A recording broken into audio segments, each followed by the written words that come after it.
C'est la pensée du jour numéro 185 en ce beau mardi ensoleillé. Aujourd'hui, on va parler VMA, PMA, les problèmes avec la VMA et la PMA.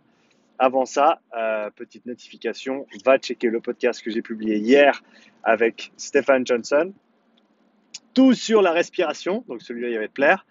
Disponible sur YouTube, disponible sur Spotify, Apple Podcast, toutes les plateformes, comme d'habitude, nos minutes également. Donc, va checker ce podcast et dis-moi ce que tu en penses dans les commentaires. Donc, VMA, PMA.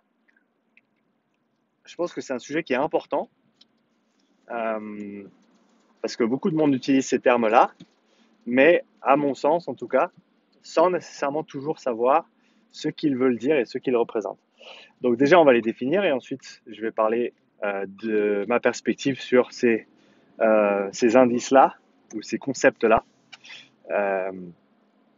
Ce qu'ils veulent dire, ce qu'ils veulent pas dire et les différents problèmes que l'on peut rencontrer en utilisant ces valeurs de VMA, PMA. Je vais les utiliser de manière interchangeable selon les exemples, mais de manière générale, VMA, vitesse maximale aérobie, la vitesse à laquelle tu atteins ta VO2 max, et PMA, puissance maximale aérobie, donc VMA plutôt dans un contexte de course à pied, PMA plutôt dans un contexte de vélo ou d'autres ergomètres qui te donnent une puissance en watts.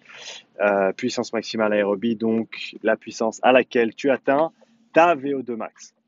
Donc, il y a une première chose qui est problématique, ou alors on va différencier deux situations. La première étant le calcul de la VMA, la deuxième étant la mesure de la VMA, parce que ce n'est pas tout à fait la même chose. Et il y a peut-être même une troisième, selon le contexte, une troisième manière de l'approcher qui est une estimation de la VMA.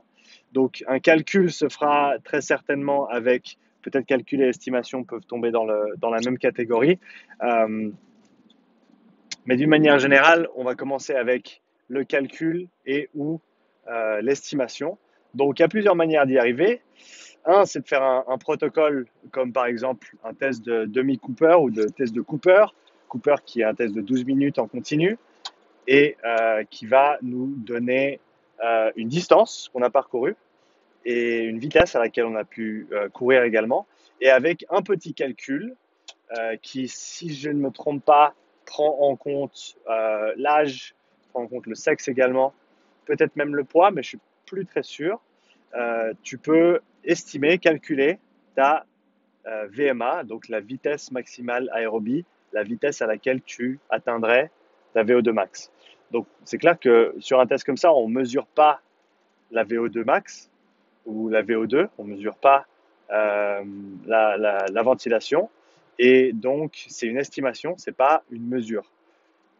On a l'autre cas de figure qui serait le cas d'un step test ou d'un test par palier, et où on va dire que quand on arrive sur le dernier palier et quand on ne peut plus aller au-delà de cette vitesse, la dernière vitesse atteinte sur le test, le dernier palier qu'on a pu compléter, c'est notre VMA ou notre PMA, donc la vitesse à laquelle on atteint notre VO2 max.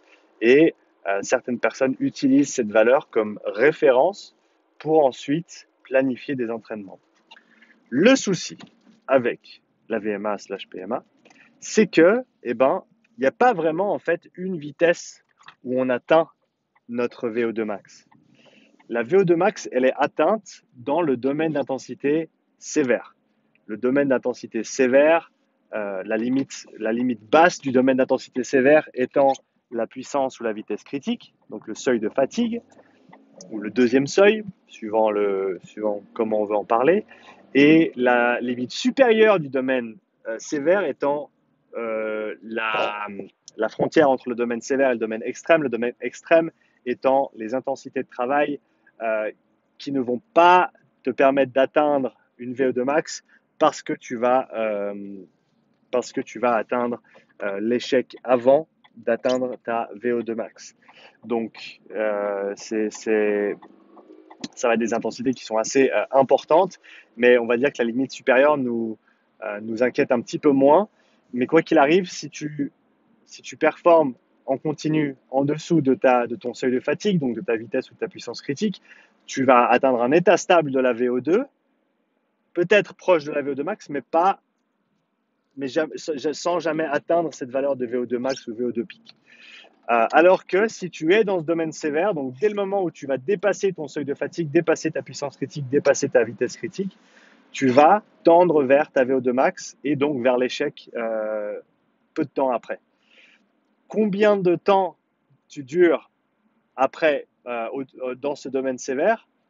Et ben ça, c'est déterminé par ton W' ou ton D', donc le deuxième paramètre du modèle de puissance ou de vitesse critique.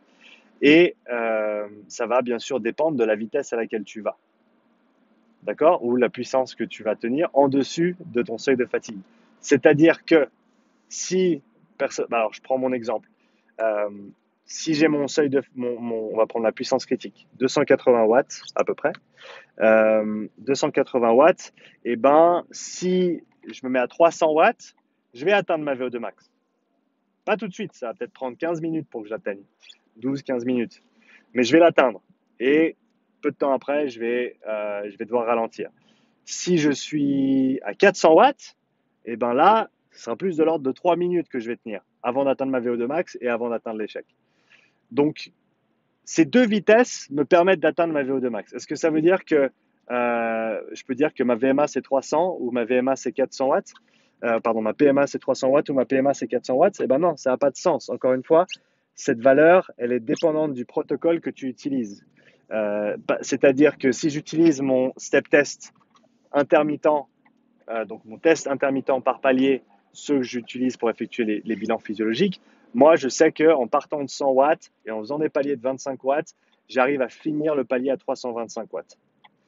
Mais si je faisais un step test court et plus rapide, c'est-à-dire par exemple rajouter 20 à 30 watts, certainement 30 watts, 25 à 30 watts chaque minute, et ben, le moment où j'atteins ma VO2 max et où j'atteins l'échec, la puissance qui sera sur le compteur sera beaucoup plus haute que sur ce test long où j'ai des longs temps de travail et en plus des périodes intercalées de repos.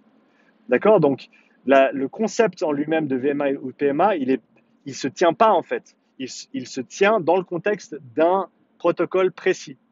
Et encore, parce que j'ai vu plusieurs fois pendant des tests, des gens qui atteignaient leur VO2 max, mais pas sur le dernier palier, sur l'avant-dernier, ou même l'avant-avant-dernier dans des cas de protocole assez rapide, de step test assez rapide, dans le sens où ils atteignaient leur VO2 max, et ensuite il y avait plus personne, mais ils terminaient au mental et ils arrivaient à pousser encore un petit peu au-delà, sans pouvoir maintenir une VO2 max, ou proche même de leur VO2 max.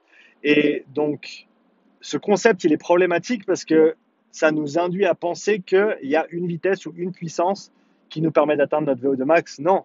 Dès le moment où tu te trouves dans le domaine d'intensité sévère, donc dès le moment où tu es en dessus de ta puissance critique ou de ta vitesse critique, et tant que tu restes en dessous du domaine dit extrême, eh ben, tu vas atteindre ta VO2 max. Ce n'est qu'une histoire de temps. Ce n'est qu'une histoire de temps. Donc je pense que c'est important de comprendre ces subtilités parce que ça permet de contextualiser une VMA. Parce que si tu prends ta puissance de fin sur mon test, par exemple, et que tu te dis, ah ouais, ma PMA maintenant, elle est beaucoup plus basse que ce que j'avais fait il y a 6 mois, alors qu'il y a 6 mois, tu avais fait un test avec des paliers d'1 ou de 2 minutes, avec des 30 ou 35 watts par palier. Et ben oui, c'est clair que la vitesse de fin de ton test, ou même la vitesse à laquelle tu manifestes ta VO2 max, ne sera pas la même vitesse, vu que c'est deux protocoles qui sont différents. Et donc, tu as une quantité de travail au-dessus de ton seuil de fatigue qui est fourni, qui sera distribué différemment et qui donc mènera certainement à un résultat qui est différent. Donc, c'est important de comprendre ces différentes choses-là pour savoir contextualiser que veut dire VMA, que veut dire PMA et dans quel contexte on peut les utiliser, ou est-ce qu'on même devrait les utiliser, ou est-ce qu'on devrait se rediriger vers d'autres valeurs un petit peu plus, entre guillemets, sûres, qu'on puisse reproduire et qui puissent être, entre guillemets, constantes. Donc, par exemple, un seuil de fatigue, donc une puissance critique ou une vitesse critique. À mon sens, ce serait plus intéressant de le faire comme ça. Quoi qu'il arrive, Je suis curieux d'entendre ce que toi tu penses de ces idées-là, de ces concepts-là. Donc, n'hésitez pas à me mettre un petit commentaire sous la vidéo pour me dire ce que tu en penses. PMA, VMA, est-ce que tu les utilises? Si oui, pourquoi? Sinon, pourquoi? Et que penses-tu de mon raisonnement sur la question? J'attends ça avec impatience. Oublie pas le petit like. Oublie pas de t'abonner, c'est gratuit et tu peux toujours changer d'avis. À plus.